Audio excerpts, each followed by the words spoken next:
Hey guys, welcome back to my channel. நம்ம சேனலில் பாசிப்பருப்பு வச்சு ஒரு ஹெல்த்தி அண்ட் கிறிஸ்பியான தோசை தான் பண்ண போகிறோம். வாங்க எப்படி பண்ணலான்னு பார்க்கலாம்.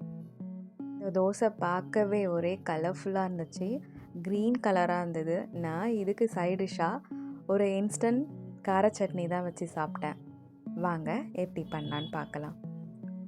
1 டம்ளர் பாசிப்பருப்பு, 1/4 டம்ளர் உளுத்தம்பருப்பு, 1/4 டம்ளர் அரிசி.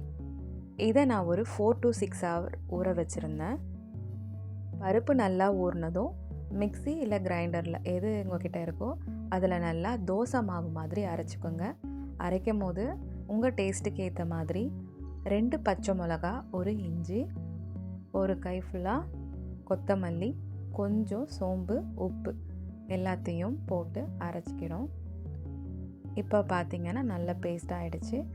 இப்போது இதை நம்ம தோசைக்கு தேவையான அளவுக்கு தண்ணி ஊற்றி மிக்ஸ் பண்ணிவிட்டு தோசையை ஊற்றி எடுக்க போகிறோம். அவ்வளோதான். ரொம்ப சிம்பிளான ரெசிபி, ரொம்ப ஹெல்த்தியான ரெசிபி இது.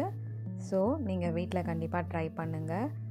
பச்சை பயிரில் ப்ரோட்டீன் நிறைய இருக்குது, கம்மியான கார்போஹைட்ரேட், ப்ரோட்டீன் நிறைய இருக்குது.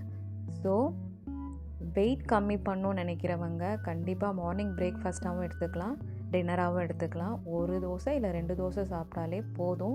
ரொம்ப ஃபில்லாக இருந்தது. ஆக்சுவலி நான் 2 தோசை சாப்பிட்ருந்தேன். அது ரொம்ப ரொம்ப ஃபில்லாக இருந்தது. கிட்ஸுக்கு நார்மலாக இதை கொடுக்கலாம். கிட்ஸ் பயிராக வேக வச்சு கொடுத்தா சாப்பிடுவாங்க அப்படின்னா அப்படி கொடுங்க. இல்லை அது மாதிரி சாப்பிட்டு போர் அடிக்குது அவங்களுக்கு அப்படின்னா இந்த மாதிரி தோசை இல்லைன்னா குழி பணியாரம் அது மாதிரி எதுனாலும் ட்ரை பண்ணுங்கள். டிஃப்ரெண்ட்டாக கொடுக்க பசங்களுக்கு இது ரொம்ப பிடிக்கும், கண்டிப்பாக சாப்பிடுவாங்க. நீங்களும் ட்ரை பண்ணிவிட்டு எப்படி இருக்குன்னு சொல்லுங்கள்.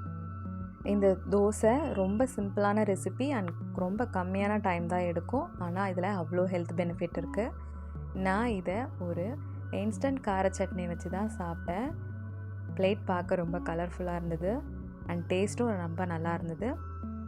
நெக்ஸ்ட்டு நான் என்ன ரெசிபி போடணும் அப்படி சொல்லிவிட்டு நீங்கள் கமெண்ட்ஸில் பிங்க் பண்ணுங்கள். நான் மேக்ஸிமம் நீங்கள் சொல்கிற ரெசிப்பியை நெக்ஸ்ட் வீடியோவில் அப்லோட் பண்ணுறேன். உங்கள் எல்லாருக்கும் இந்த வீடியோ பிடிச்சிருக்கும்னு நம்புகிறேன். தேங்க்யூ. நிறைய பேர் எனக்கு சப்போர்ட் பண்ணுறீங்க. நான் நிறைய லைக்ஸ் பார்க்குறேன். நியூவாக நிறைய பேர் எனக்கு சப்போர்ட் பண்ணிகிட்ருக்கீங்க. ரொம்ப ரொம்ப நன்றி. நான் எதிர்பார்க்கல இத்தனை பேர் எனக்கு கமெண்ட்ஸ் பண்ணுவீங்க, லைக் பண்ணுவீங்க வீடியோ வந்துட்டு. இந்த வீடியோ உங்களுக்கு பிடிச்சிருந்ததுன்னா லைக் பண்ணுங்கள், உங்கள் ஃப்ரெண்ட்ஸ் கிட்ட ஷேர் பண்ணுங்கள், சப்ஸ்கிரைப் பண்ணுங்கள். மறக்காமல் பெல் ஐக்கானை கிளிக் பண்ணிங்கன்னா நெக்ஸ்ட்டு நான் போடுற வீடியோ உங்களுக்கு நோட்டிஃபிகேஷனாக வரும்.